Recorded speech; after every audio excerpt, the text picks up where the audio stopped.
እሺ የተከበራችሁ ተከታታዮች እንዴት ዋላችሁ? ዛሬ ከባድ ዜናዎች አሉን። እነዚህ ዜናዎች ወደ እናንተ እናደርጋለን። የአውሮፓ ህብረት በአባላት ሀገራት በእስራኤል ላይ እርምጃ እንዲወሰድ እየጠየቁ ነው። አሜሪካ ለኢራን የሆርሙዝ ማለፊያ ብር የሚከፍል እያለች እያስፈራራች ነው። የኢራን ውጭ ጉዳይ ሚኒስትር አንድ የሰጠው መግለጫ በጣም የሚገርም ነው። ስፔን እና ብራዚል አንድ አይነት ጥያቄ አቅርበዋል። ሌሎችም አባስ አርጌቼም አንድ መልእክት አስተላልፈዋል። እነዚህንና ሌሎችን ዶላርም ደግሞ ባይ የሚያስብል የሚያስደነግጥና በሌላ በኩል ደግሞ የሚያስደስት ዜናም ተሰምቷል። ይህንን ወደ እናንተ እናደርሳለን። ይህን ቻናላችንን ሼር፣ ላይክ፣ ሰብስክራይብ አድርጉት። አሁን ወደ ዜናዎቹ እንሄዳለን። በአውሮፓ ህብረት ሀገራት ውስጥ ለእስራኤልና ለአሜሪካ ከፍተኛ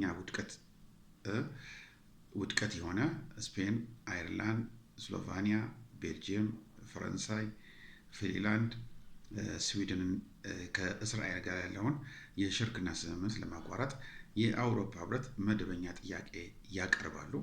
ስለዚህ ይሄ መደበኛ ጥያቄ ተግባራዊ ከሆነ የእስራኤል ነገር ማዕቀቡ በተለያዩ ሀገራት እየበዛባት እየመጣ ነው። ቅድምም እንዳሳየኋችሁ በእስራኤል ላይ ያለው ንቀት ሁሉም ሀገሮች እያሳዩ ነው። አሜሪካንም ሁሉም ሀገሮች እየጠሉ ሁለቱም ሀገሮች ብቻቸውን እየቀሩ ነው። አሜሪካ ከእስራኤል ጋር ያላትን ግንኙነት ሚሊዮን% እርግጠኛ ነኝ ተቋርጣለች። ምክንያቱም የአሜሪካ ህዝብ በእስራኤል ሰበብ ምን አይነት ችግር ውስጥ እንደገቡ ራሳቸው እያዩት ስለሆነ ማለት ነው። ትራምፕ በኢራን ላይ አዲስ ጠንከር ያለ ማዕቀብ ወይ ደግሞ ቡላ ሰንዝረዋል።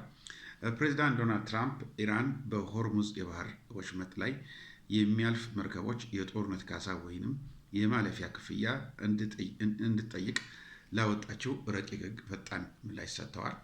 በክፍያው ላይ ማዕቀብ በሆርሙዝ የባህር ሰላጤ በሰላም ለማለፍ ሲሉ ለኢራን ማንኛውም አይነት ክፍያ የሚፈጽም መርከቦች እና ኩባንያዎች ላይ አሜሪካ ጠንካራ ማዕቀብ እንደምትጥል ትራምፕ አስታውቀዋል። ትራምፕ አሁን ጥርስ የሌለው ነብር ሳይሆን ወይ አንበሳ ሳይሆን ጥርስ የሌለው ውሻ ነው የሆነው። ምክንያቱም ምንም ነገር ማምጣት አይችልም፣ ምንም ነገር ማድረግ አይችልም። ማዕቀብ አድርጋለሁ ሲጀምር አሜሪካ ምን አቅም አላት? አሁን ማዕቀብ ማድረጉን አለማድረጉን አቅም እኮ የላትም። በቂ እንኳን ጥይት ማምረት የማትችል ሀገር ነች። ስለዚህ ዝም ብሎ በድሮ ስሜቱ ነው ያለው። ሁለተኛ እነዛ መርከቦች ሲያልፉ ወይ በኢራን ሪያል ወይ ደግሞ በቻይና የን ነው የሚያስከፈለው። ስለዚህ የዶላር ጨዋታ ይረሳል። እንዳይረሳባት ነው አሜሪካ አለዋለሁ የምትለው። ኦልሬዲ ሁሉም ሀገር በየራሱ ገንዘብ እየተጠቀመ ነው፣ በየራሱ ሲስተም እየተጠቀመ ነው፣ አሜሪካንን እያገለለ ማለት ነው። ስለዚህ ዝም ብሎ ባዶ ህልምና ቅዠት ሆኖ አይቼዋለሁ። ሌላው የኢራን ውጭ ጉዳይ ሚኒስትር አርጌቺ የኔታንያሁ ቁማር ዩናይትድ ስቴትስን $100 ቢሊዮን አስወጥቷታል ብሏል። ይሄ ትክክል ነው፣ ግን ከዛ በላይ ነው የወጣችው። ምክንያቱም ያው የእስራኤሉ ጠቅላይ ሚኒስትር ያው ገንዘብ ተቀባይ ነው፣ እሱ ሙሰኛ ነው፣ ሙስና ያስለምዳል። ስለዚህ በሙስና ታሎ ወደዚህ ጦርነት ውስጥ ትራምፕ ዘሎ እንዲገባ አድርጎታል ማለት ነው። ትራምፕ ደግሞ ከዚህ ጦርነት እንዴት ይውጣ? በጣም ነው የተዋረደው። ሌላው ስፔን እና ብራዚል እስራኤል ዜጎቻችንን አግታለች፣ አፍናለች ሲሉ ከሰዋል። ክሱ የቀረበው ወደ ጋዛ ሰብአዊ እርዳታ በመጫን ሲጓዙ የነበሩ በፈረንጆች አቆጣጠር ሜይ 1 2006 ገደማ በእስራኤል የታገቱት የእርዳታ ቡድን አባላት ከሆኑት ውስጥ ነው። የመንግስታቱ ባለስልጣን ዜጎቻቸው በዓለም አቀፍ የባህር ክልል ወይ ኢንተርናሽናል ወተር ውስጥ መታገታቸው ገልጸዋል። ድርጊቱ ዓለም አቀፍ ሕግ የጣሰ ነው በማለትም ዜጎቻቸው በአስቸኳይ እንዲፈቱ ጥያቄ አቅርበዋል። እስራኤል በበኩሏ በቁጥጥር ስር የዋሉት አክቲቪስቶች ምርመራ እያደረገችባቸው መሆኑን ገልጻለች። ግለሰቦቹ ከታገደው የሽብርተኛ ቡድን ጋር ግንኙነት አላቸው የሚል ጥርጣሬ እንዳላቸው አስታውቀዋል።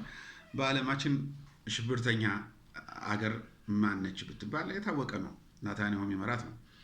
ስለዚህ እሷ ከጎረቤቶቿ ጋር የሄደች ህዝብ ስጨርስ፣ መንደር ስታፈርስ፣ ምን ስትል የፈለገችውን ሀገር ስደበድብ የነበረች አምባገነን አቅም የሌላት አምባገነን ሀገር እሷ ነች።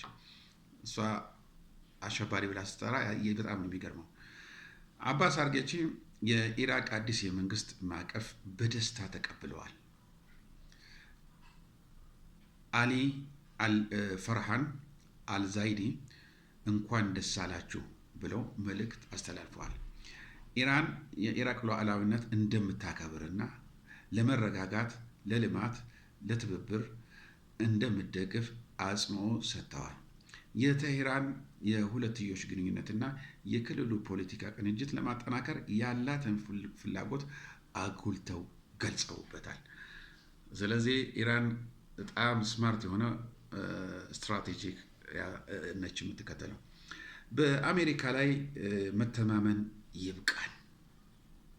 ይሄ ነው አደገኛው ዜና። የሳውዲ አረቢያ የውጭ ጉዳይ ሚኒስትር ዓለምን ያስደነገጠ ንግግር አድርገዋል።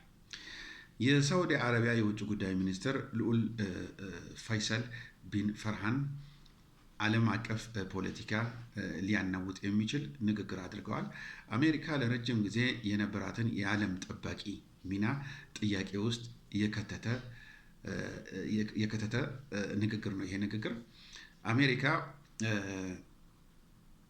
አሜሪካን መደገፍ በአሁን ባለንበት ሰዓት በጣም አደገኛ ሊሆን እንደሚችል አስጠንቅቀዋል።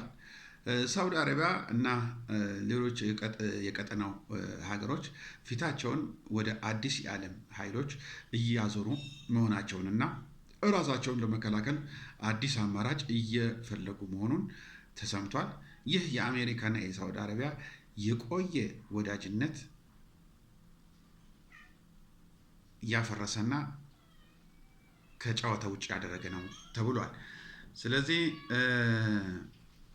ይሄ ዜና ሲሰማ ዓለም በሙሉ ነው በጣም የደነገጠው። ምክንያቱም እንደዚህ አይነት ነገር ይሰማል ተብሎ አይጠበቅም፣ ያውም ከሳውዲ አረቢያ። ሌላው ባንግላዴሽ ነው። ባንግላዴሽ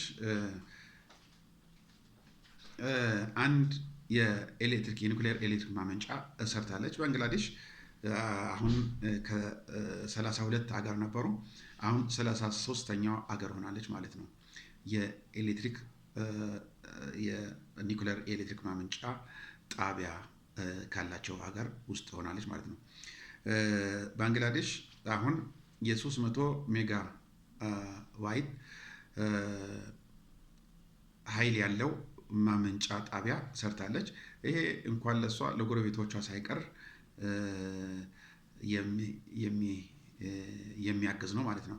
13 ትሪሊዮን ዶላር ነው የፈጀባት ይህንን ኃይል ማመንጫ ለመስራት።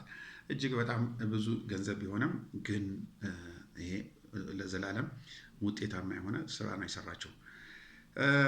ሌላው አዲስ ምስጢር ወጥቷል።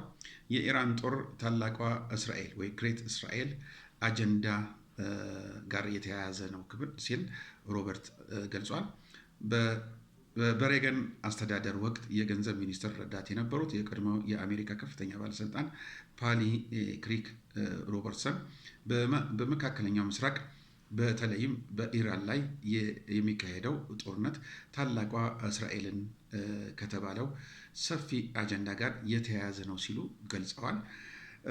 ሮበርትስ በአንድ የፖለቲካ